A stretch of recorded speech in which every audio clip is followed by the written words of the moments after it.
Duck here that's full of flavour and lusciousness. Now what I'm going to get you to do is pop this over here because I've already done the fun part. What I've done is jointed the duck, and you can see I've got the legs and the breast, and what I've done is I've cut it through the spine on each side, removed the spine, removed a whole lot of the little bones, so I'm left with just beautiful pieces of duck meat left on the big pieces of bone, which make it a lot easier to eat. Because duck does have some small bones in there. When you remove them like that, it makes them delicious. But you want to keep most of it on the bone because it actually holds the meat in place. It stops it from shriveling up too much. Now this is going to be perfect. Now what I'm going to do is brown this off to start with. To start it off, I need some salt. Plenty of salt on there because salt loves meat and meat loves salt. And duck is a meat and it does love salt very much. And you can see just the way that the salt hits the duck. You can tell they're in love together. There's lust, there's love, there's all these beautiful things happening on that duck skin.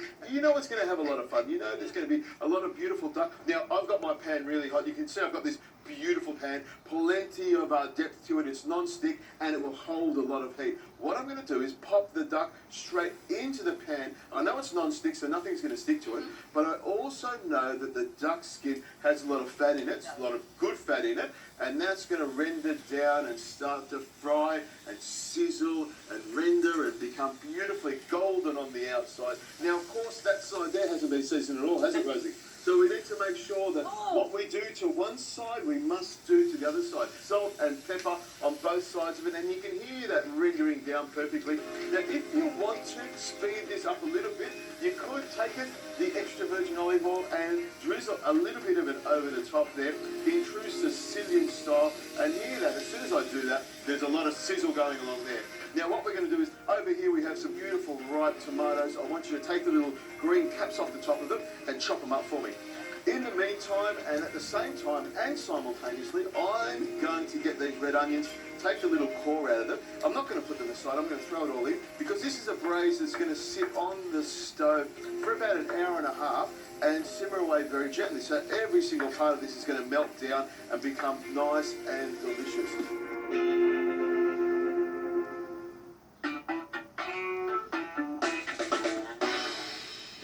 Do is grab my extra virgin olive oil and swizzle plenty of it around the outside of the pot.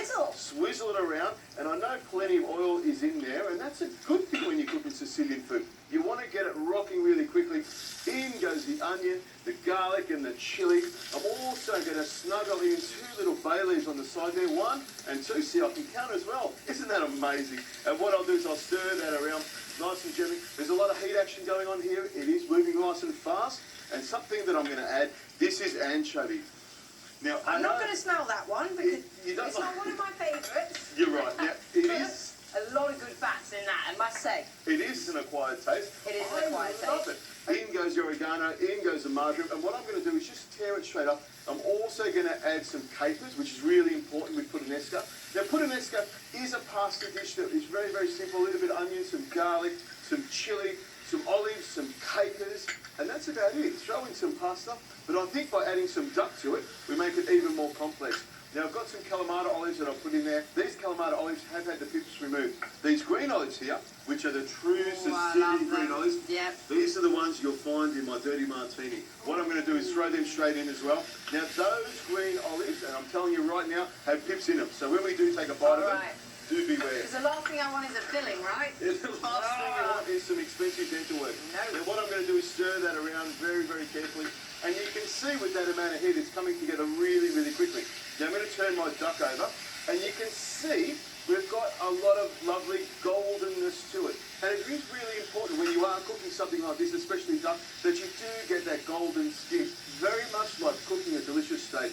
Now over there, Rosie, I've got some red wine, some chicken stock, and some tomato passata. Now it's a good idea to keep an eye on your red wine and probably keep that close to you. In it goes. I'm also going to add some tomato passata to that.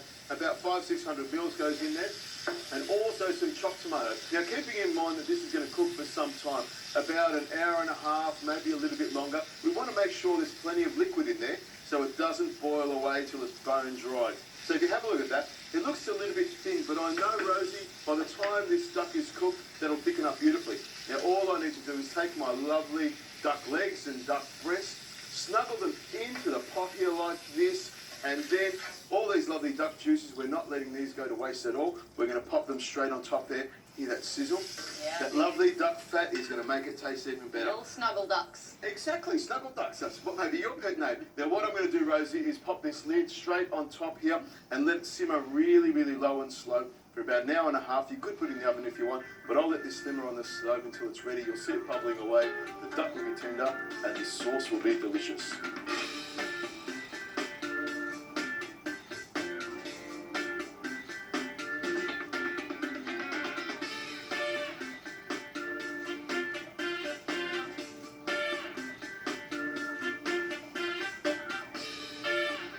Rosie, I've done a little bit of couscous, which is popular in Sicily, and I'll just take the lid off there. Have a look at that. Looks rich. It does. Looks good, yeah. Very, very rich and very saucy, which is good. That's why I've got something like couscous here. Now, if you wanted to, you could use a different type of pasta, maybe something small, and throw it in here, something like fregola, which is another type of pasta, and let it soak up some of those juices. Or you can do what I've done, just pop a little bit of couscous on the side. I'm going to reach in here and grab that duck breast there. There we go. Pop it on the side there. Hopefully I won't make too much mess. And the most important part is the sauce. There we go. Olives bouncing around there, and that sauce is nice and deep red. It looks fantastic. Oh, and some I will texture taste your couscous for you. I can tell you it's That's going to easy. be gorgeous. Now what I'm going to do is just twist that duck, and you can see meat just falls off the bone. It is really, really tender, and that's the most important thing. With a little bit of sauce as well, tender and tasty. That's how you want your duck. I do know that if anyone's going to cook duck, it's going to be you. It looks perfect. Rosie, I would have to say that is really, really good. I wish you could try it. That duck is tender, flavoursome, delicious. It reminds me of my grandmother's cooking. All I need is a big bowl of pasta, rip the duck through it, and I reckon I'll be at home.